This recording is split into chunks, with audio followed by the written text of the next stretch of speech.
Like, hey, Scoob, did you hear Nikki Blake is hosting a Scooby-Doo panel? No. Yeah. Like on today's Scooby-Doo episode, Scooby-Doo and Shaggy meet Nikki Blake. Yeah, in a Scooby Panel. Like, we need to get this puppy started. Okay, Nikki Blake, take it away, Scooby-Doo.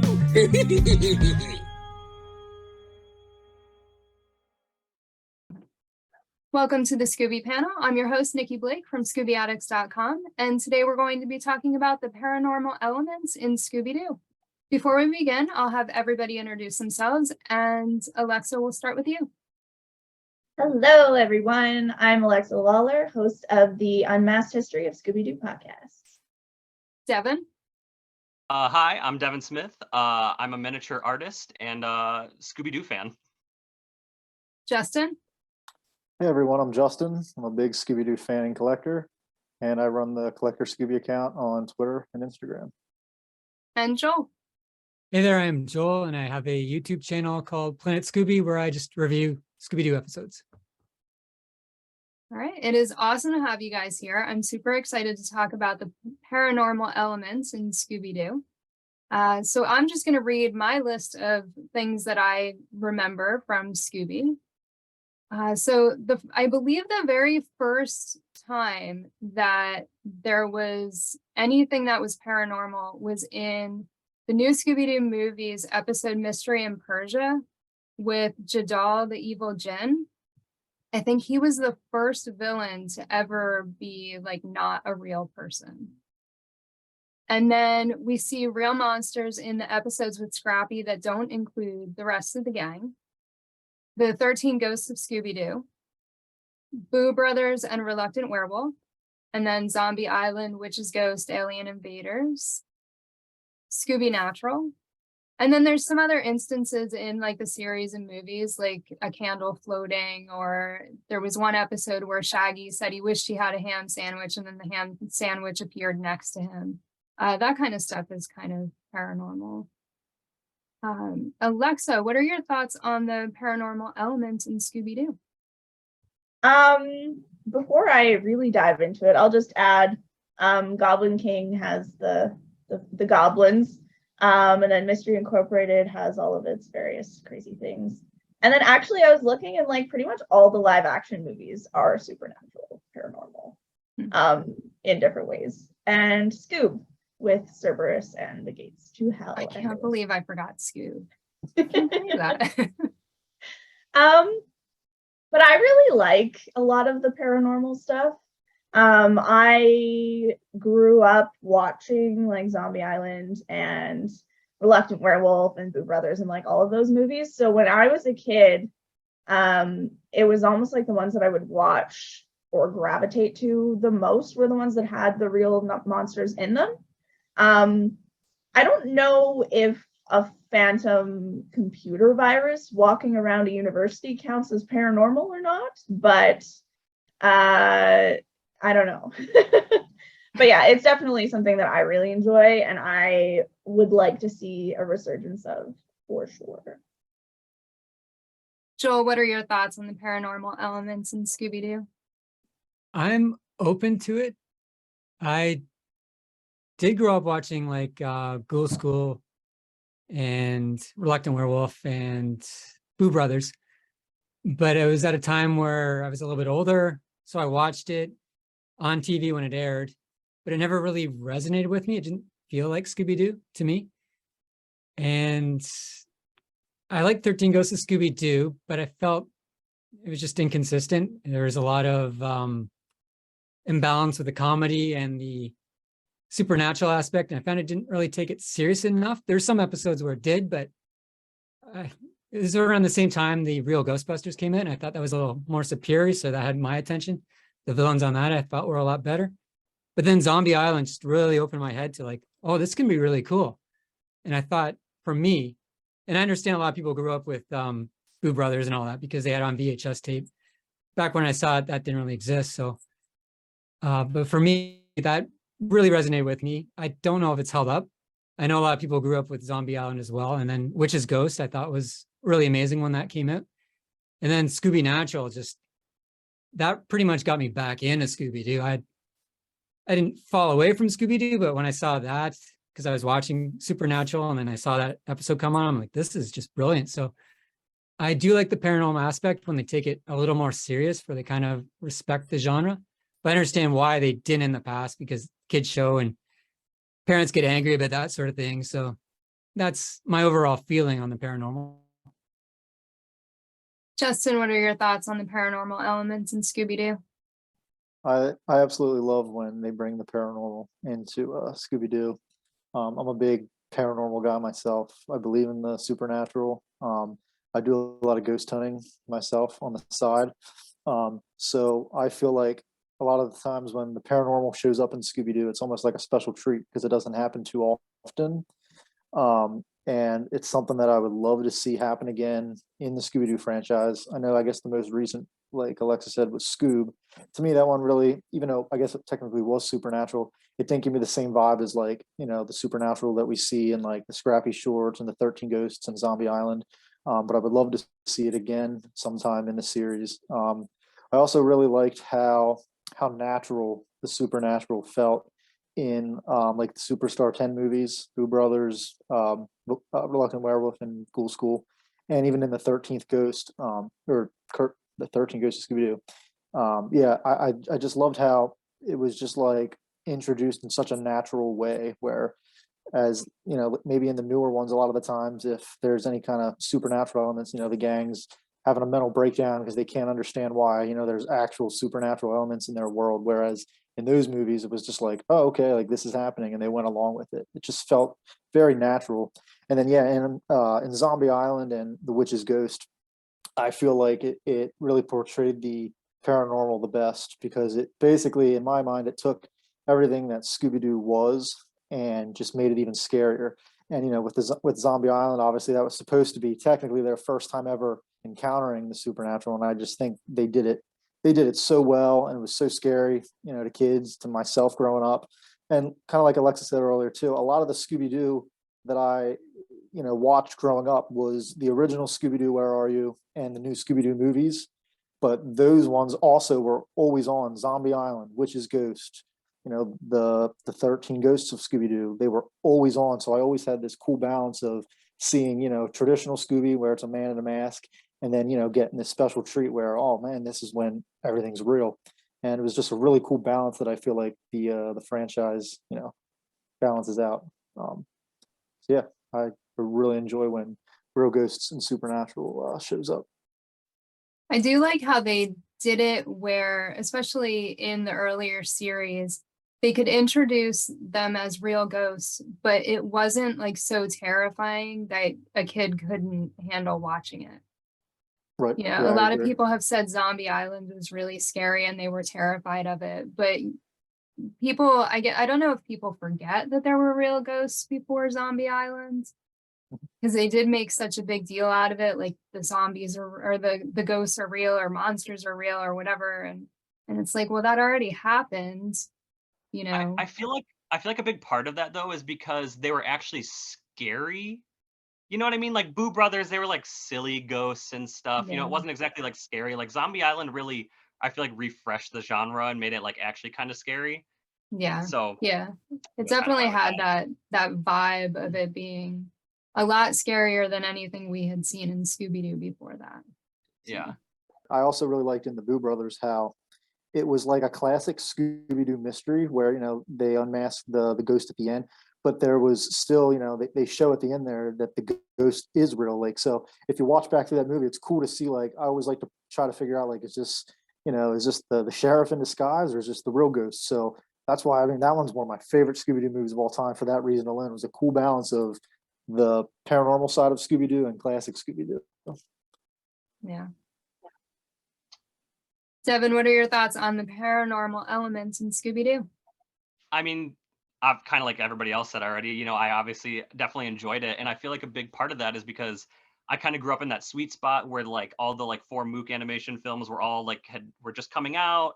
And then like the 2 live action movies were coming out. And and you know, obviously watching like Where Are You and stuff growing up, the classics. But like with that specific time period of like the late 90s, early 2000s, I feel like monsters and like supernatural stuff being real in Scooby-Doo is very prevalent and in your face. I feel like growing up with that my whole childhood, it was kind of just like normal. It wasn't like I grew up in a time before there was real monsters, like before Brew Brothers or anything like that. Like the time period I grew up in, I guess it was just like in my brain that, oh yeah, of course there can be real monsters sometimes, and then there's also fake ones. So I feel like it was just kind of natural to me in that way. Do you guys have any favorite moments, like paranormal moments in any of the series or movies that you can think about? Like for me, I really like the zombies in Zombie Island. They made them just so scary, but in the end, they were really just trying to help. I think my favorite moment, specifically from Zombie Island, is when they rip the zombie's head off. Like when Fred's like rips it off. That's like when you know you're like, wow, this is like a kind of a scary movie, you know? Alexa, do you have a favorite paranormal moment? I think that the Ghoul School girls are up there for sure. And like particularly on Halloween when like all their dads come and like that whole sequence is one of my favorite for sure. And then just the scene in Scooby-Doo 2 Monsters Unleashed when Shaggy and Scooby are playing with the control panel and all of the ghosts are coming out is one of my favorite for sure. Joel, do you have a favorite paranormal moment? One that I just saw this morning, I was watching 13 Ghosts of Scooby-Doo and I watched Ship of Ghouls. And I just like the reveal where the gang are on this boat and it's revealed like the captain and all the people on the cruise ship are ghosts and the cruise ship sank like 50 years ago in the Bermuda Triangle. I thought it was really cool. And then, yeah, everything about Zombie Island and Witch's Ghost, I loved. Especially the Fred ripping the head off. That was so funny. Speaking of 13 Ghosts, I really like the Shadow Demon just Oh, yeah. because it's so crazy that he's just like some guy's shadow, but he's so creepy. And he's like the good guy too, right? He's like the zombies he's trying to help out. Yeah. Justin, do you have a favorite paranormal moment in Scooby? Yeah, I mean, there's so many good moments, but one that I really resonate with is the ending of The Witch's Ghost when Ben Ravencroft is summoning Sarah from the dead. It's just, I mean, that's easily, in my opinion, probably the most paranormal moment, maybe in Scooby-Doo history. And it is extremely dark. Now, the paranormal doesn't always need to be something that's very dark, but that whole scene is incredibly dark, especially for Scooby-Doo. If you really listen to the spell, the chant that he's saying, and just, you know, realizing what's happening on the screen, he's literally, you know, summoning back from the dead an ancient witch who's, I mean, realistically, she was coming back to basically try to kill everybody. It's absolutely insanity, but I mean, I love it. And I think that's why it is one of the most popular Scooby-Doo movies. Yeah. I think Witch's Ghost is one of my favorite movies. Mhm. I like that one even above Zombie Island. Yeah, Yeah, I'd I've agree. definitely grown more of appreciation for it. I feel like as I've gotten older too. I don't know. As a kid, I definitely liked Zombie Island and like Cyber Chase were like was very up my alley. But now as an adult, I'm like I really enjoy Witch's Ghost, the like autumn feel of it all. It's really good, and Tim Curry kills it. So Anything with Tim Curry is like Mhm. So in doing research for this, I read someone said that they feel like Scooby-Doo paved the way for paranormal television shows. And I was trying to think about it and think about if there was anything that was before that. Like, do you guys feel like Scooby-Doo kind of paved the way for things to come? when did Buffy the Vampire Slayer air? Buffy would have been the 90s, like late 90s. Like around the same time as Zombie Island or a little bit before? Yeah, around the same time. The movie came out in like 92, I want to say, and then the TV show is about 96. And Zombie Island was about 98. Yeah. I don't know if I'd say so we're talking about classic Scooby-Doo paving the way. Mm-hmm. I don't think, well, maybe for a kid's show. It certainly had the most longevity of any kind of paranormal kid show. when was Adam's Family and the Munsters? When did that come out? That was like right around that time, right? 60s, yeah, a little bit before. Okay. Yeah, So I guess that kind of was like first before Scooby then, if that did come out first. yeah, definitely, yeah. Because I was thinking movies and stuff, like there's obviously like Universal Monsters and stuff like that, and old Vincent Price movies and things like that too. But I was trying to think TV shows, and I feel like that's the only thing I really think of is the Munsters or the Addams Family or something like that. And I think those two came out the same year. I think they were like a week apart they aired or something Yeah. like that. Yeah. I even think it was like days. It was like really, really close. Yeah. Yeah. All right. So let's talk about Return to Zombie Island and Curse of the 13th Ghost. Let's not. What are your thoughts on those movies, Joel? I'm the minority. I didn't mind them. I can understand why people hate them. I'm not saying anyone here hates them. You can tell me later, or well, during the panel. But I've already had like the rug ripped out from under me about sequels that happen 20 years later. Like every Star Wars movie, I'm just like, Indiana Jones movie. So when I got to that, and I was pre-warned that like it took me a while to watch them. I didn't watch them when they came out. I just watched them about 2 years ago. So I'm like, it's not that bad. I was expecting way worse. I know it didn't respect what came before, but I feel there's just so much studio involvement that they couldn't really bring the paranormal back into it for whatever reason. I think I don't know, it's a mess. I feel the Scooby franchise as a whole for myself. So, and those came out during that time, but yeah, I didn't mind it. Devin, what were your thoughts? I just watched 13th Ghost this morning and Zombie Island the other day again, just to double check my feelings for them. I will say, I mean, I don't necessarily like them, but I don't like hate them or anything. I think as standalone movies without the previous two things, you know, coming before them, they're perfectly adequate for like today's Scooby stuff. They're okay, but they definitely just they just don't compare to the originals, you know. That's all it is. I didn't love 13 Ghosts. I was like, it was whatever. But I did enjoy the concept of Zombie Island, of them like bringing the gang there to film a TV show or a movie or whatever it was. And like that kind of thing was interesting. Like tricking the gang into filming like a TV show or movie about like something they did in the past was interesting. But I didn't love the way it was executed, I guess. So they're okay. That's it. That was one of the things I did today was I read my review that I did on Return to Zombie Island. And in my review, I did say that if it was, I watched it from the standpoint that it was a standalone movie because I had heard so much about it that I knew if I watched it knowing it was a sequel, I was going to hate it. So watching it from that standpoint helped me to not hate the movie, but they definitely took all of the dark, spooky elements out of it and they made it kind of cutesy. So, Yeah. Justin, what were your thoughts on Return to Zombie Island and Curse of the 13th Ghost?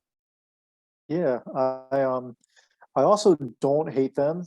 Kind of like you said, if you watch it going into it thinking of it as a standalone movie, I think they're fun. They're a lot of fun actually. But yeah, as sequels, and specifically when you asked if it if it does the Scooby franchise justice, no, I don't think it does, because you have two very well-known Scooby-Doo movies, a TV show that is known for not guys in masks, but pure paranormal, the complete supernatural. And, you make these movies where it's just like the original Scooby-Doo, Where Are You?, where everything was a guy in a mask. I still remember the first time that I watched Curse of the 13th Ghost. I was so excited for the movie. And again, I did enjoy it. But I just remember that reveal at the end when they had the vacuum spook and his mask rips off. I remember literally my heart like sank into my gut because I was just thinking like, oh no, like, is this the route that they're going to go with this? Because that whole movie was marketed as revealing the 13th ghost. It was supposed to draw a conclusion to that series where for years we never knew if that 13th ghost was going to get captured in the chest. And the movie ended with the ghost not getting captured in the chest. So it's almost like it's still open-ended. And to me, it just didn't make sense.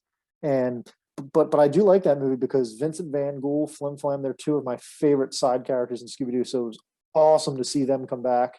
And yeah, and Return to Zombie Island again. It was cool to see them, I guess, go back to Moonscar Island and see some familiar, like a familiar setting. But it was the same thing, like you said. They just took all of the darkness and the spookiness out of it and kind of retconned everything to make it seem like it was just in the standard Scooby-Doo Where Are You universe.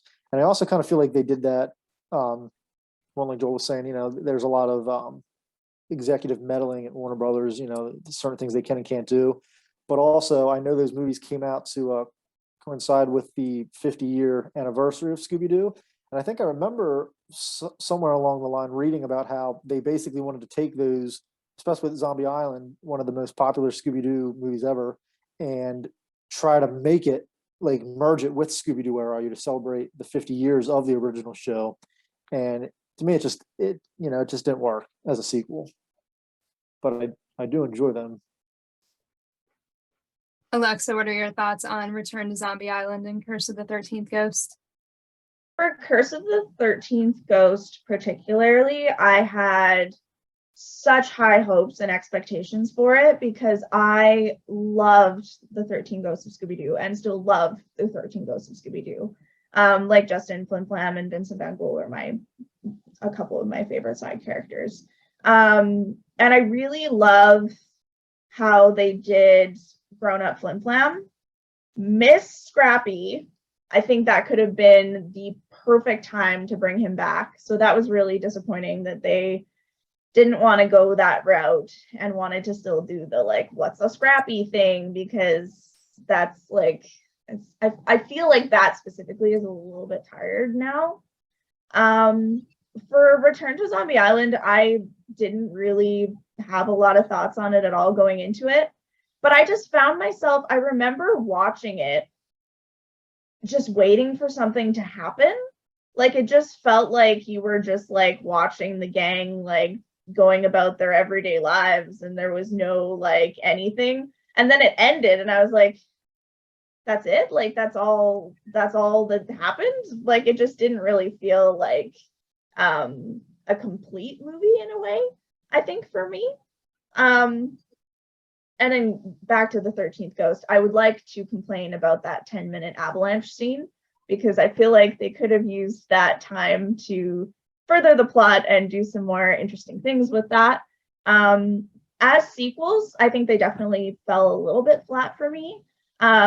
But I definitely enjoyed Curse of the 13th Ghost for, like, the few aspects that I thought were fun. It was cool to see Flim Flam older. But yeah, it would have been the perfect time to bring Scrappy back. And the fact that they didn't, like, how do you have a 13 Ghost sequel, as they called it, and not bring back one of the main characters that was in the 13 Ghosts? And I could have actually been totally happy without Velma and Fred in that film, because I don't like what either of their characters did that entire movie. I have not watched either of those movies for a very long time, so I don't totally remember them, but I'm good just basing it off of the review that I did. Completely fair. So what do you guys think, real or fake monsters? Which one do you prefer? Justin? So, I mean, I have to go with, the classic Scooby-Doo unmasking of the bad guy, because that's what started it all. That's what most people associate Scooby-Doo with, especially maybe just very casual fans of Scooby-Doo who know what Scooby-Doo is. So, of course, I mean, at the end of the day, that is what Scooby-Doo is. They're always debunking the supernatural, and, it's always a criminal, out to do something bad.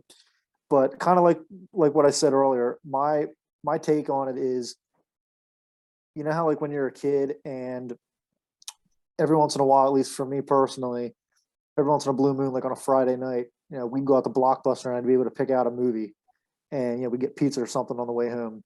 And like I said, it didn't happen often, but when it did, it was like the greatest thing in the world.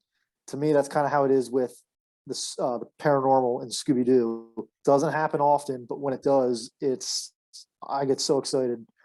And again, like I said earlier, I would love to see in the future them do another movie or specifically a TV show where it revolves around the paranormal. I would love to see another show like the 13 Ghosts of Scooby-Doo. If you notice, like in that show, they don't even mention once about how they unmask guys in masks. It was just, like I said, it was so natural. That was the predicament that they were in, and they went with it. And they were going to find these real ghosts and trap them in the chest of demons. I would love to see a show like that again, where it's just the paranormal, and they're going to go along with it and do what they can to solve the mystery or stop the good, whatever they're doing.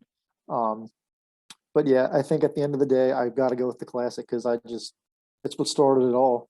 Without that, I mean, we wouldn't even have anything. So True. Alexa, real or fake monsters? Someone help me out with the name of this movie, but the screenshot that's like the two guys and it's just like both is good. I can't remember. It's from an animated movie. I don't remember what it's called. I'm blanking on it, but just add that in because I like both. What I really appreciate is in movies like the Loch Ness Monster, where they still unmask someone, but then at the end it's kind of open-ended and you see like Nessie like swimming through the loch. So like I really enjoy things like that, where there's still a man in the mask, but it leaves it open-ended enough that maybe the Loch Ness Monster does exist. So I really enjoy things like that, but I will always gravitate towards paranormal and Scooby-Doo because I love watching the gang's reaction to real monsters, particularly when they're like, okay, so this is something we haven't done before, but we'll just roll with it. Like we'll figure it out, and we'll just accept that it's a real monster. Like we're not gonna have this like emotional breakdown that monsters are real. But again, at the end of the day, love me some classic unmasking the villain too. So both is good. Devin, what do you think? Real or fake monsters? Like I said earlier, I grew up in that era of just all the real monsters surrounded by me all the time, with all the movies and things. So I absolutely love the paranormal and the real monsters and things like that. But I definitely have to go classic Scooby-Doo. There's something about just like a guy in a mask, just getting it pulled off. And I especially like when it's like someone that is definitely like just a dude in a costume. Like you were saying, Alexa, like the Loch Ness Monster, it's like a big, like, I don't like when they're like big robots and machines and things like that, when they're like oversized and extra big. Like when it's just like, I know that's a guy in like a Halloween costume. That's like the best Scooby-Doo for me, is like when it's just that classic, pull the mask off, easy done. Like, that's it. Joel, real or fake monsters? If I had to choose, definitely real. The mystery, I'm not that smart, so I could never really figure them out, but that always got my curiosity going. I would, like, going forward, I'd like to see more paranormal. Like I was thinking maybe, I loved how Mystery Inc. had that atmospheric tone. Like it kind of reminded me of like The Fog from John Carpenter. Just those classic kind of 80s movies, like with this synth score kind of. And I just thought, if you combine Mystery Inc., like the atmosphere of it with paranormal, that would be phenomenal, I think. So I'd like to see it going forward because I find the mystery lately is a little bit stale. I just don't care when I watch newer iterations. Maybe that's just me as being too old, but I would really get excited about something new that's paranormal, still kid friendly, but just very atmospheric. Yeah, for me, I mean, I could go either way, real or fake. I really do like the unmaskings. I like that, that whole meme, Scooby-Doo taught us that the real monsters are human. Well, you can't have that unless they're unmasking someone. So, yeah. But I also do like when they put the paranormal stuff in there occasionally. I don't know that I would want to see that all the time. Like, I wouldn't want Scooby to just flip to all paranormal, always have real monsters. But I think it also depends on the movie or the series. Like I could totally see them doing a 13 Ghost series now, something similar to that's updated and having everything paranormal. And I think that would be really cool. But I wouldn't want every series to have real monsters. Anybody have any other thoughts on the paranormal elements in Scooby-Doo before we get into our final topic? Devin? I was just gonna say that I would like to see a TV series where it's just revolving around like urban legends or like cryptozoology stuff, like just that. I feel like would be kind of fun, where they go around the US and just do like a exploring all the different urban legends or something like that, and they're all like real, or maybe they're fake. I don't know. Maybe it's different every episode. It's a question of whether it's real or fake. Kind of keep you guessing, so you don't know every time. I don't know. I feel like that'd be kind of fun though. Joel, any final thoughts on the paranormal elements in Scooby? No final thoughts for me, but that topic you brought up, Devin, would be really cool. That'd be, yeah, especially if you kind of one episode's real, one episode's fake. That'd be really cool. Yeah.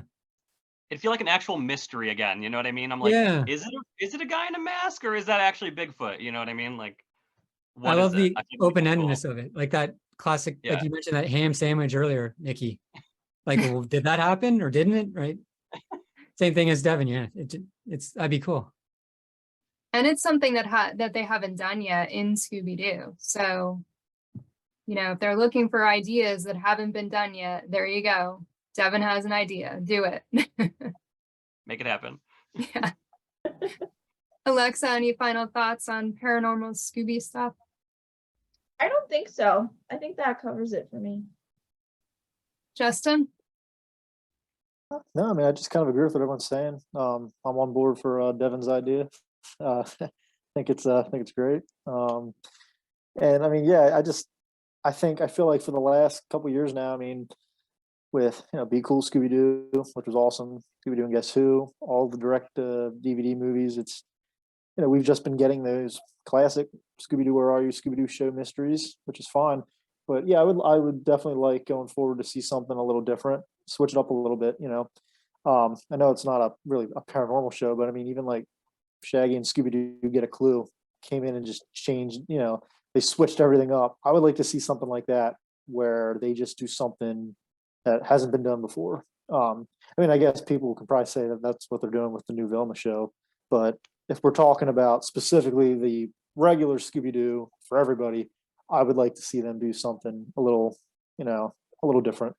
And yeah, obviously the paranormal for me would be a good route for them to go, I think. All right, our final topic. Have you ever had any paranormal experiences? Joel? I have. And all right, I've been all over North America and parts of Europe, and I've been to all the famous haunted places. Never had any paranormal experience there. Everything happened in my hometown. I had a job when I was a kid, and I worked at this place for 26 years. And I had about 16 experiences there. But I should also mention, I'm not sure if they actually happened, because every time it happened, I was super tired or just exhausted. So it's going to be a little bit open-ended, and I'm not going to share all 16 with you. I'm just going to pick one. And because I don't tell stories like a normal human being, this will probably take about 10 minutes, because it's like telling a ghost story. You got to set the mood and, all that. You have a flashlight? I do, but I don't think it'll work. Go for it. It's just blinding me. I was thinking of Are You Afraid of the Dark? How they had that kind of at the start. It would just blind me. So when I was 13, I got this job at a country club as a private golf course. And I was in the clubhouse, which was like a big kind of mansion. And it had like a banquet hall where people got married, and had fine dining restaurant, had casual dining, it had a pub, locker room. So it was a massive place, had 40 entrances, just a big, big, giant place. Everyone said it kind of reminded them of the Overlook Hotel from The Shining. And that was mostly because the insides were just kind of gaudy. Hadn't been updated since like the 50s or 60s. And it was kind of classy back then, but it just, a lot of dark wood, a lot of questionable carpet choices. So it was really creepy inside, not a lot of natural lighting. And by the time I was 15, so I was 13, I got a job as a dishwasher. By the time I was 15, they just started locking me in at the building at night, because I was always the last person to leave, and they just don't want to wait for me. And that was probably illegal of them, but I couldn't be more than happier because they didn't lock up any food. So I was just living my best Shaggy life. I was making sundaes. I learned how to use a deep fryer. I was just cooking up burgers and just, I was staying up at midnight or 2 in the morning, just eating food. And they had, this was in the 90s. They had satellite TV, so I could just watch movies. And this was all cool, but I had school the next day too, most of the time. So I was always tired all the time. And sometimes I'd fall asleep there watching a movie and I'd wake up 4 or 5 in the morning and I'd be like, my parents are going to be mad. And I'd have to sneak up through my window. And it was like every teenager cliche, just, but it was innocent. It was just me watching movies and eating ice cream and drinking a lot of pop. So one night I'm leaving, 2 in the morning. It's October like now, and it's like a misty kind of evening. And I'm in the parking lot, which is equally as creepy because it's just this big rectangle surrounded by like lots of tall, mature woodsy trees. And it just has like a long scenic drive into this place. And I'm in there and I have one of those combo locks on my bike. And I can't really see it too well because it's kind of foggy and not much moonlight. And I hear like this loud cackling noise. And I'm like looking around. I'm like, I do not know where this noise is coming from. Someone's just going to rush me from the forest. I'll be in trouble. So I get my lock off and I'm like, I'm just going to swing this at whoever runs at me, or do I wrap it around my arm and I punch away? I don't know what I'm doing here. And then I hear like a rapping noise on a window. And this is 2 in the morning. I look at the clubhouse and I see this woman's face in a window. It's like an old hag-like woman, but she's elegantly dressed, but she's typical kind of witch face. And it's not like a window where it's kind of like on the ground. It's at an entranceway. So you got like your square entranceway. And then you have like the peak part, and she's at the top window of the peak. So there's 18 feet between her and the ground, just knocking on it and pointing at me and just laughing. And that's the first time I've ever been terrified in my life. And I don't know if I just like fell asleep and imagined the whole thing, but I hopped on my bike and I just drive furiously home, and I could hear that laugh for like 5-10 minutes just following me. Like, I didn't know if she's on a broom, just like following after me, laughing or what. And I thought like, no one would ever stay behind to do that to me, because if they really wanted to scare me, they just stay in the building, just jump out at me when I'm cooking up French fries, because I'd be in trouble for cooking up French fries for one thing. And who's going to stay there that late for a prank like that?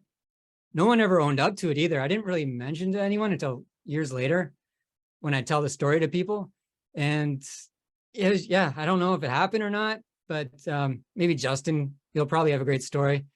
He can shed some light on things like this. I don't know. But yeah, I don't know if it happened or not. And weird things would happen like that all the time. That's the spookier one. That's the more Scooby-Doo one. And when I always went to that room, they've renovated the place since. So they knocked down that entrance. But in the past, like when it was around for about 15, 16 years, every time I was in that kind of entranceway, I could always smell like a dead mouse, like a dead rotting kind of smell. Like if you've smelled dead mouse, you know what it smells like. It's really kind of sick and sweet smelling. And it's just disturbing smell. No one else could ever smell it though, just me. So I have a good nose though. But yeah, that's my paranormal experience. Wow. Do you know of any stories where there was like an old woman that died there or anything? No, but because a lot of rich people belong to that club and they have a lot of family events there. So we didn't do Christmas Day. That's the only holiday we weren't open, but we do Thanksgiving, Mother's Day. Mother's Day was huge. We do 3,000 people in one night. So I think maybe ghosts might return to that if they have good memories there or something. And then a lot of people dump their ashes on the golf course and things like that are going on. So there's a lot of, I guess, reasons why that could happen. And that place, it's been open for 150 years. And before that, actually, they used to hang people there too. It used to be during the War of 1812, they hanged some people in that area. Wow. Nice. Yeah. Yeah. So it could be possibly something from that, but I did research and I could never find anything on her. Other Yeah. spirits I've met that I did know, but yeah, her never knew. Wow. It did not deter me from staying late either. I just went right back to doing what I was doing. Devin, have you had any paranormal experiences? A lot actually. Pretty much my whole life. I've got a handful of stories. I've got 2 stories that are the best. I could take about an hour to tell both of them each, but I will try to make it as short as I possibly can by giving the main details. Um, so, and I do know who both of the ghosts are for these 2. At least I hope so. So, the first one, I was basically like a newborn child or whatever, and my parents. This is basically I don't remember any of this. This is just stories from both my parents. And so my dad was basically at a thrift store one day, which is not out of common that we go to thrift stores all the time. And he was looking at this picture of JFK, John F. Kennedy, for some reason, which is totally weird, not something he'd ever buy. But he was like staring at this big like portrait of him, you know what I mean? It was decent size. And he was like staring at it for like 20 minutes. He's like, should I buy this picture for some reason of JFK? And then after a while, he walked up to the counter and he's like, I'm just gonna buy it. I don't know why. And the lady at the counter was like, oh, I see you finally decided to buy it. And he's like, oh yeah. She's like, you were in here all day yesterday. You were like, kept looking at that picture and you couldn't figure out if you wanted to buy it or not. And he's like, I've never been to this thrift store in my life. And she's like, oh, well, must have been like your twin or something. He was looking at that same exact picture. He's like, oh, that's weird. So anyway, he brings the picture home, hangs it up or whatever. And then that's when like the weird stuff kind of started happening at our house. We had this table, like a lamp sitting on a table, and it kept turning on and off and on and off and on and off. And my dad was like, why is this like going on and off? And like he'd close the door and he'd see the light come on underneath the door frame, and then he'd open it and the light would turn off, and he was like, why is this table lamp going on and off? So he unplugged it, and then the ceiling light started doing it, right? And then, sorry, I'm trying to give the basic details. And then I'm just giving general things. And then there was a time that my parents drove up to the house and they saw someone standing in what was my bedroom at the front of the house. In the window, someone was standing there, and they freaked out. They ran inside, looked through the whole house. There was no one in there, and they were like, okay, that was really weird. And then they laid me down for bed, and they went right into the bedroom, and they were getting ready to lay down. And then over the baby monitor, they heard someone saying, Devin, literally whispering my name. And they ran in there freaking out, and there was no one in the bedroom. Someone was just whispering my name, and I'm like, that's freaking creepy. And then they kept getting these random phone calls asking if this lady named Mrs. Chandler was there, and they were like, sorry, there's no Mrs. Chandler here. And they thought maybe that was the person that lived there before them. They didn't know. So then like a random time they asked their friends over or to bring a Ouija board over. I would never mess with a Ouija board personally, but they brought a Ouija board over, and they were like, they didn't tell them anything about these phone calls because they didn't think anything of it. They just thought it was the person that lived there before. But they asked, they're like, hey, who's haunting like this house? Like they wanted to know, and it spelled out Mrs. Chandler. And when they were Jeez. ghost named Mrs. Chandler haunting a JFK painting. I have no idea why. So my dad gave that painting to my grandpa, and then I had some weird experiences at my grandpa's house, whatever, not gonna get into all that. But so that was like a little story. That's creepy. I didn't experience that personally from what I remember, but that was a creepy one. And then another one that's actually creepy. I don't know what's up with my dad and buying weird paintings of people that he doesn't know. So I grew up in Ohio. I live in Wisconsin now. We moved up here when I was like in like 3rd grade or whatever. So my parents are at a garage sale. They buy this weird, creepy old painting. I'm going to show you a picture of it. So basically, my dad and mom buy this creepy picture of this little girl at a garage sale. When we lived in Ohio, we moved up here like right after that to Wisconsin. And my parents hang this picture in the basement, okay? And they were curious one day. They looked at the back of the picture because they bought some other pictures at like garage sales, antique stores, things like that. And sometimes when you open it, people like write things behind them in the back of them, like who the person was or whatever. So they were curious. They opened it back up, and inside the back of this was the whole story of this little girl, and her name was Janetta Papke. She was born in Ohio as well. She was born, I wrote down the year because I didn't remember. She was born in 1898 and she died in 1907. So she was 9 years old when she died. And the reason this painting exists is because when she died, her family wanted to have this picture commissioned of her just to remember her or whatever. And it was a charcoal drawing.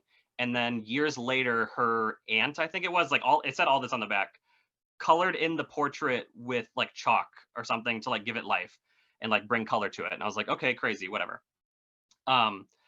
Anyway, we had this picture hanging in our basement, and one random day it just falls off the wall, right? And one little triangle piece of glass, like about like yay big, breaks off of this. The rest of the glass is fine, just the triangle, you know, whatever. My mom's in the basement. She's like, starts cleaning it up. My dad's in the shower at the time. My dad's like, oh, what is that? Like, what happened? My mom's like, oh, Netta. We were calling her Netta at that point because we know her name. She's like, oh, Netta fell off the wall. Like, a little piece of glass broke. It's nothing. No worries, whatever. And so my dad gets out of the shower, and my mom's like cleaning up this glass, and he like turns around, and he has right on his shoulder this little triangle red mark on his shoulder, right? And my mom's like, what's on your shoulder? And he's like, I don't know. And it kind of felt like a welt. And we held the glass up to it, and it was exactly the same shape on his shoulder that this was, right? And that went away like the next day. It wasn't on him for very long. So my parents clean up the glass, put Netta in our storage room, and just like had that piece of glass. They just like set it on top of a bookshelf, forgot about it, just set it there because they were cleaning stuff up. And we were looking at the back of the picture after it had broken, and because it was broken, we were just checking it out again, and we realized the day that she fell happened to be November 15th, which was the day that she died. So it fell off the wall the same day that she died, right? So which is creepy, you know, as it is. And then the next year, ironically, also on November 15th, my mom is coming home from work, and she's closing like the trunk to her car door, and it hits her on the head right here. And she's got this like little like scratch or whatever on her forehead. And she comes home, and, you know, me and my dad are like making fun of her. We're like, haha, whatever. And we go into the basement, and that piece of glass that was sitting on top of the bookshelf is now on the ground with a little sliver broken off of it. And it's the exact shape that my mom has on her forehead, November 15th. So we're like, okay, this is creepy. There's some sort of pattern here. We started researching, trying to find out if we could like find more about her online or something. We could find her parents, and like she had some siblings or something, but there was no information about her online at all. I think probably because she died so young. We were just like trying to figure out how she died or whatever, you know? And so then the next year rolls around. I'm probably like in about high school, like maybe a freshman in high school at this point, sophomore. And my dad's like, oh, you know, it's time we should bring Netta back out and like get a new piece of glass for her, you know. So he got a piece of glass that didn't fit the frame, and he's like, oh, I'm gonna go out to the garage and cut the glass to shape. And he comes back inside, and he's like, I got some bad news for you, son. And he holds up this other little freaking triangle piece of glass that's like a little bit different shaped. I know, her and triangles, I don't know what it is. And he's like, I guess you're next. And that was on November 12th. And so a couple days before the anniversary of her death. And the next day was November 13th, happened to be Friday the 13th, ironically. My bedroom, okay. So basically the glass broke, he got a new piece of glass, fixed it, we hung it up. She's in the stairwell in our living room right across from our kitchen now, okay? The next day. I go out in the middle of the night, and go to my fridge, and I'm getting something to drink at like 3 a.m. I look over at Netta, and as soon as I look at her sitting above the stairwell, all the lights, all the appliances in the kitchen turned on. I ran to my room, slammed the door shut, locked it. As soon as I did, everything under the door went black. Everything turned off. Super creepy. Yeah. 2 days later, I wake up. I got a little freaking like right here on my arm. There's a little like bruise that's the exact same shape as the glass piece that broke off the day before. Literally a bruise. Like my arm hurt from it. I went and took a shower. The bruise was gone. Don't know how it happened. My parents still have all the glass pieces and everything. We still got Netta hanging up. Nothing's happened since then. The year after that, when we went back to Ohio to visit some family, we actually like went around to some different graveyards and like tried to like search for her grave and see if we could find her or anything. Never found her, but nothing's happened since then, and that was probably like 10 years ago. So that's my ghost story. Wow. And did your Yeah. parents learn not to buy pictures of people they don't know? No, they still do that. They definitely still do that. Yeah. Tons of them. So your first Any story questions? reminded me of when my son was an infant, not an infant, he was maybe like 1.5. He was in his crib upstairs, and I could hear on the monitor that he was like talking to somebody. I couldn't hear anyone talking to him, but I could hear him talking to someone, and he was laughing, and he kept saying Nana. And I'm just like we called my grandmother Nana, and she died when I was pregnant with him. So it was really like weird. He didn't call my mom Nana. He never really even heard me say that. But he kept like saying, so I went upstairs, and like I'm looking around, there's nobody in his room. He's just sitting there like he stopped having a conversation, and he looks at me, And I was like, who are you talking to? He's like, Nana. I'm like, what? So I don't know. I mean, he was too young for me to really press him about like, you know, who it was, what they looked like, you know. But yeah, it was Still that was creepy. interesting. Another thing that happened to me in the house that we're in now is I was working out and I had my weights sitting on the floor. And my weights are like the hexagon shape, so they're flat, so they can't roll. And I was doing sit-ups, I think, and not something that like would make the floor move or anything. And all of a sudden my weight started rolling back and forth. And it did it for a good 3 seconds. And I ignored it. I was like, okay, if I just don't like acknowledge that this is happening, then, you know, whatever is making it do this will just go away.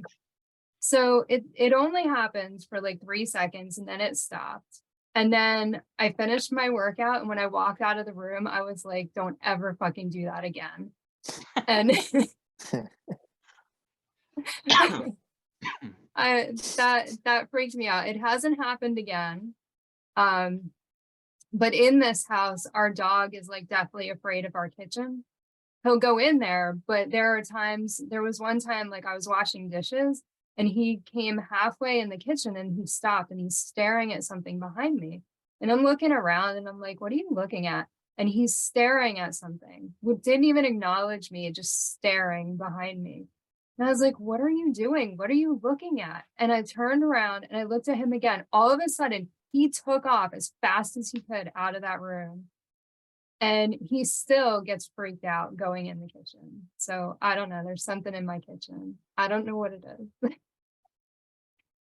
But, and the last thing, when my dad died, my son was 3 years old and we wanted to explain it to him. So we wanted to read that book, Love You Forever, to him because it explains death on a kid level. He was running around like crazy, jumping off the couch, like jumping on the couch, jumping off of it onto the floor, just running around like crazy. And I was like, can you just sit down for a few minutes? Like, we're going to read a book to you. He's yelling and running around and he's being crazy. And nothing we did or said to him would get him to calm down. All of a sudden, the power went out for 2 seconds. It went out. Comes back on. He sits on the couch and he says, I'm ready to read now. And that's it. Like, that's it. And I don't know. It was the weirdest thing that at that very moment, the power went out. And we were actually at my parents' house. So, yeah. Yeah. Kids are creepy. Kids are creepy. That's the moral of this story. Kids are creepy. Alexa, have you had any paranormal experiences? Yeah. Some when I was a kid, so I don't really remember them super well. But one, I go to a lot of moving sales, estate sales, things like that. And this one in particular I went to, and the house was like kind of older, like it looked like it hadn't been updated, but it just had this like vibe that like things were sort of off. And I was like, I don't think I'm gonna get anything at this one. I'm not gonna be like Devin's parents and take some weird picture home. Because I did have like some pictures of like old family members or something, like there were family photos there. I was like, yeah, I'm not gonna take anything from this because I just don't want to deal with anything like Devin's experiences. Yep, that's what they always buy. Yeah. And when I was in journalism school, I was taking a magazine writing class. So we had to do a profile on a person. And the person that I was dating at the time was also in the journalism school and did a story for their like radio show on ghost hunting and talked to this ghost hunter in particular. So I was like, well, that's a great idea. So I went to go talk to him at his house. And he had all of his equipment out and everything. And we were in the middle of doing the interview, and then he like looks down, and like one of his like ghost hunting things was going off, and he was just like casual, like, oh, looks like someone's here. But I just got like the weirdest vibe from it that I was just like, I don't like, we'll finish the interview, but I feel weird about this. Like ghosts in your own house is freaky for sure. But yeah, and then also just like I find that like with certain like jewelry pieces or something, like things like that, like things that people would wear, I've put a ring on and then like immediately gotten like super sad or like super angry, like depending on what the ring was. So now like again, like no jewelry from secondhand stores. Justin, have you had any paranormal experiences? Absolutely. So, first of all, everybody's paranormal stories were pretty wild. They were a lot crazier than I was anticipating hearing. Especially with yours, Nikki, when you said about your son and your dog. You know, I mean, maybe you guys already know this, but a lot of times they say that, you know, young children and even animals, specifically dogs, are very in tune with the spirit world. They can sense things that, you know, that we can't. So that's pretty compelling to hear, you know, that story personally with you. And even Joel, when he was talking about like the smell that, you know, the sense that he could smell or whatever, a lot of times, you know, they say like if you're in the presence of a spirit, you know, you'll be able to smell almost like something's rotting or like a dead body or like, you know, like rotten eggs or something like that. So that's all pretty wild. But yeah, I have had a lot of paranormal experiences from when I was a young kid up until the present day. Actually, my house that I live in had one previous owner, and it was a couple that died in the house, and their last name was Klein, Mr. and Mrs. Klein. And all growing up, I've heard a female in our home. There's multiple times where I've heard a female, like a scream, come from somewhere in the house. It always seems to be our attic, and it used to scare the living shit out of me. And I always have thought that it was Mrs. Klein. I know a lot of times when we do any kind of like renovations to our house, it seems to almost stir up like some kind of spiritual energy. And I know a lot of times, you know, you hear about spirits being very like territorial of like, you know, their you know, their home, or if, you know, if this is where they die, they're going to be very territorial of their space. And it is really strange that every time we start to do work, like if we're doing work in our basement or if we're, you know, remodeling a part of our living room, that's when we start having experiences. We would hear like our cabinets slamming at night. Lots of like poltergeist activity, things like that. One of the things that really scared me here at my house, the one time, it was my sister and I, we were sitting on our couch, and our parents were gone for the evening, and we were just talking, and my nickname is Judge. My family called me Judge for some reason ever since I was a little kid. But anyway, we heard from upstairs. I still remember it clear as day. It was my dad's voice, and he said, "Hey, Judge." And at first, I didn't think anything of it because I was like, "What?" You know, I thought it was my dad. And Kristen's like, "Justin," and she looked horrified. And my sister was like, "Justin, he's not home." And I was like, "Holy crap!" And a lot of times, you know, they say, if you hear, like sometimes they say spirits can mimic the living. And the scary part though is sometimes that can be something very, very dark as well, like almost very demonic. And I've never had anything like demonic or evil happen in the house. But that still to this day, I don't understand how I physically heard my dad's voice when he was nowhere to be seen. He wasn't anywhere near the house, and it scared me, just shocked me to my core. And a lot of, one of the things that I like to do in my spare time is I like to go out and ghost hunt myself. I've invested a lot of money into different ghost hunting equipment, and I take a couple people out with me at a time, and we go different places.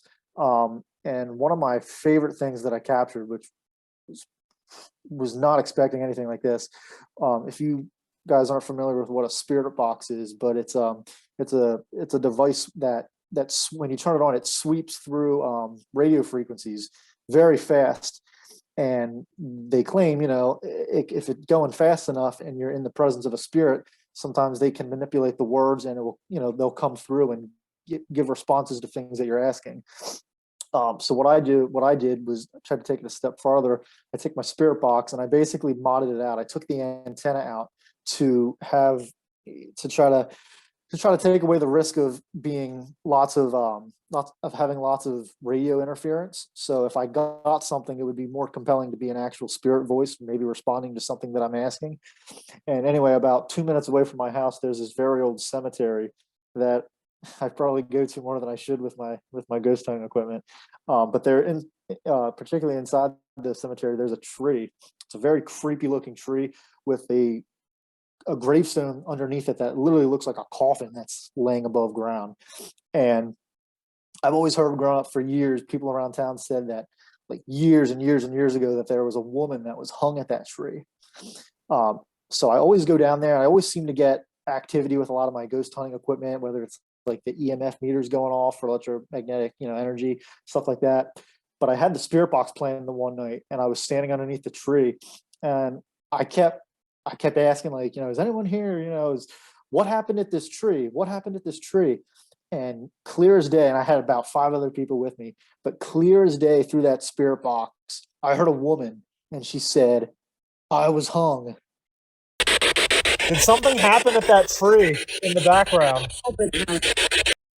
But the crazy part is, not only did I hear it, as soon as it happened, every person that was with me at the same time in unison said exactly what it said. They were like, I was hung. When you have other people, solidifying something that you heard, it was insane. And oh my God, it was clear as day just to hear something come through, a female literally responding to me asking what happened at this tree. And she said, I was hung. I mean, it was horrifying. But also, cool as hell. I was so excited. Then at that point, I felt like I needed to get out of there. I don't, I try not to, I don't want to bring something home with me. And I also know, about 2 years ago, it was right before the pandemic hit, I was up in Gettysburg, Pennsylvania, which is a, very well-known haunted, town, in America, probably one of the most haunted towns in America. And, we were at this one house. It was used as an old, like, a hospital or something they would take soldiers to get care during the war. And we were picking up on a lot of stuff. We had some voices come through the spirit box and everything, but it was the first time and one of the only times actually that I've been grabbed by a spirit. I was by myself in a room in complete darkness, and it gives me chills. I literally remember as I was standing there talking to my spirit box, something like wrap its hands around my waist. And I thought it was my buddy who was with me. And when I yelled out and I heard him talking from the other room, and I put my flashlight on and nobody was around me, I actually almost hightailed it out of there because I've never experienced being physically touched or grabbed. It wasn't a touch. I literally felt, I can't stress to you enough. I literally felt something squeezing me. And I mean, within like 2 seconds, I had that flashlight looking all around me. There was nobody in that room. And a lot of people don't believe or understand the paranormal. And I get it. Maybe some people need to have something happen to them to believe in the paranormal. And obviously everybody here's, had their own experiences. But when you actually have experiences like that, it's really hard to try and say that ghosts aren't real, because I 150% believe in spirits. And yeah, I mean, I could be here all night talking about different stuff that I captured, but yeah, it's just, I'm fascinated with the paranormal, if you can't already tell. But yeah. That should be our next Scooby outing. Yeah. I'm down. Yeah, That'd that be would be fun. cool. I would love to go like somewhere really big, like a really well-known place, like, I don't know, anywhere. Yeah, that'd be awesome, actually. I'm Yeah. there. Yeah, let me know. Yeah, let me know. I'm down.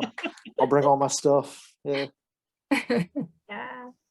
Anybody absolutely. have any other stories that they want to share? Because I like hearing about people's experiences. At least I feel like I'm not alone. In terms of nice ones, I've seen like flashes of cats that have passed away and things like that from my like former cats.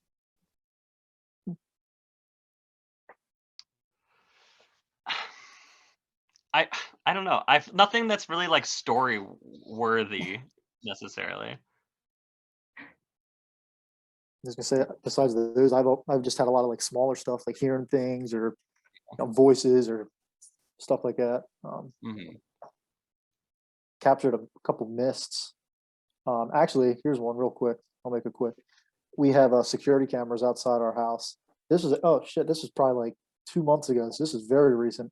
But we got a notification at like it was probably like 3 or 4 o'clock in the morning that something tripped the camera.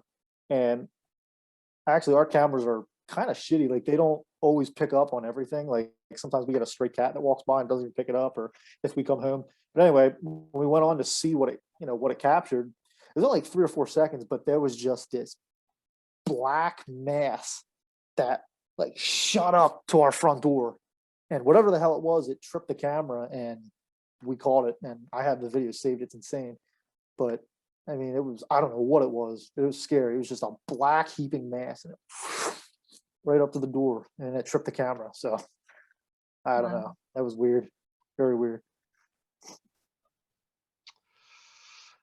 I mean, okay, I guess I got one. It's not necessarily my story, it's my dad's story. This was probably also like when I was in high school-ish, but my mom was like at a work convention or something, so she was like gone for the night. And my dad told me, I'm upstairs sleeping, he's downstairs sleeping or whatever. And he's like, basically the story is that my dad woke up in the middle of the night because he heard our cat like meowing like crazy, like bloody murder, basically, like meowing like in the other room. And my dad tried to get up and then something pushed him back down and wouldn't let him get up. And my cat kept meowing. My dad was trying to get up to see what it was. And then my cat stopped meowing. And my dad finally was able to sit up and he saw like this black mist go out the door in the doorway. And the next day our cat was dead. Jeez. Wow. Yeah. Yeah. Scary. That's pretty dark. Yeah. Yeah. A little bit. Yeah. So lots of weird stuff. It's probably all the creepy paintings and things they buy. Yeah, stop doing that. Yeah, I'm not doing it. Like, Just generally tell them to stop doing that. they know. You'd think they know by now, but no. No, not yet. Joel, any other stories you want to share? I'll tell a quick one.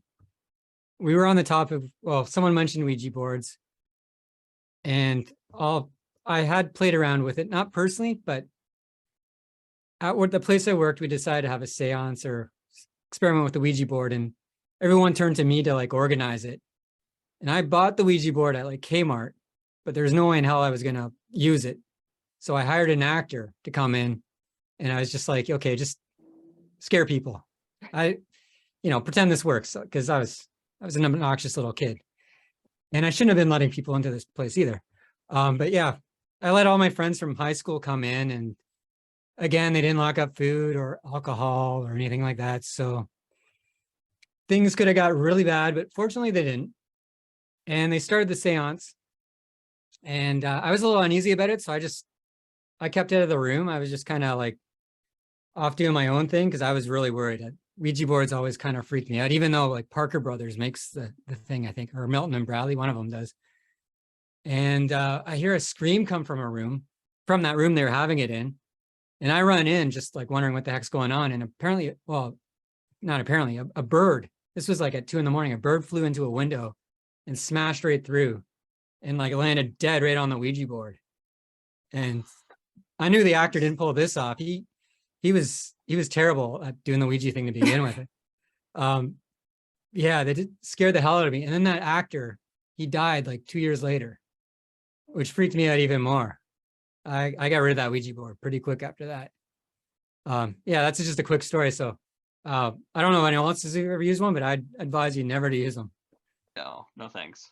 I was going to say, I would probably, at least in my closing, if anyone's watching this, I would probably stay far away from using Ouija boards, or, even if you've never used ghost hunting equipment. I mean, I would definitely I know it sounds goofy, but I mean, you can get some serious attachments. If you just go and walk into a cemetery with a spirit box that you just bought on eBay, I mean, you need to know what you're doing, because if you're taunting things or not saying certain things, I mean, you can get serious attachments. I think I brought something home the one time Actually, I think it was when I was up in Gettysburg. I've been up there a couple times, and I just remember afterwards, I was having some of the worst nightmares. I'm not one that get nightmares, or I don't even dream. I don't remember anything.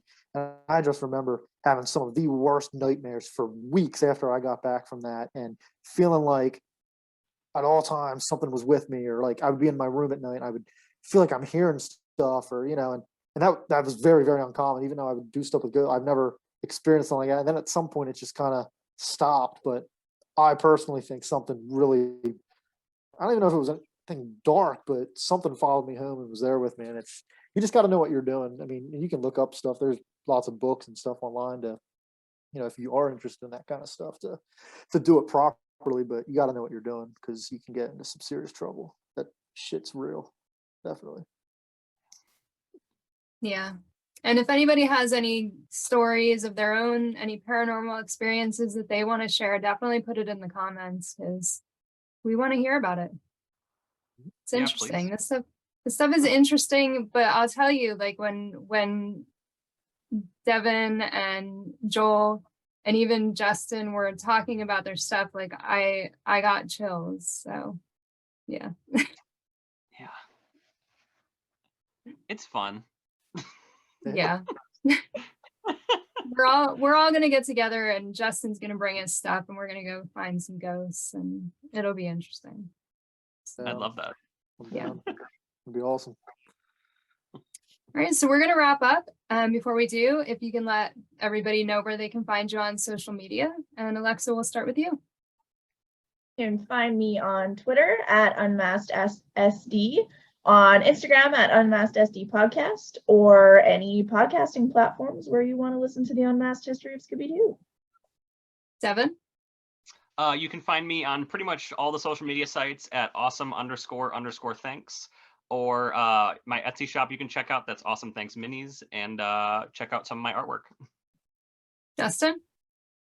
Yep, you can find me on Twitter and Instagram at Collector Scooby. Joel? I'm on YouTube. Just type in Planet Scooby. And you can find all my links on ScoobyAddicts.com. Thank you for joining us for another Scooby Panel.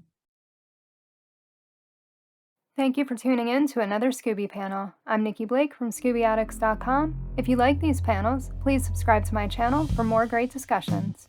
A huge shout out to our patrons, Ross from ScoobyFan.net, Scooby-Doo of Roblox, and Ruth Elliott Hillsden. If you would like to support the Scooby Panel, please go to patreon.com/ScoobyAddicts. A very special thank you to Alexa LAWLOR, host of the Unmasked History of Scooby-Doo podcast, miniature artist Devin Smith from Awesome Thanks, Scooby fan and collector Justin SCHAUREN, and Joel from Planet Scooby. Scooby Panel is available in podcast form on most podcast platforms, or as a web series on YouTube. Scooby and Shaggy were voiced by Scott Innes. Check out Scott's website, onescottshop.com. Scooby Addicts artwork by Will Davenport. Video editing by Nikki Blake. Music composed and performed by Bovine Nightmares. Please join us next time for another Scooby Panel.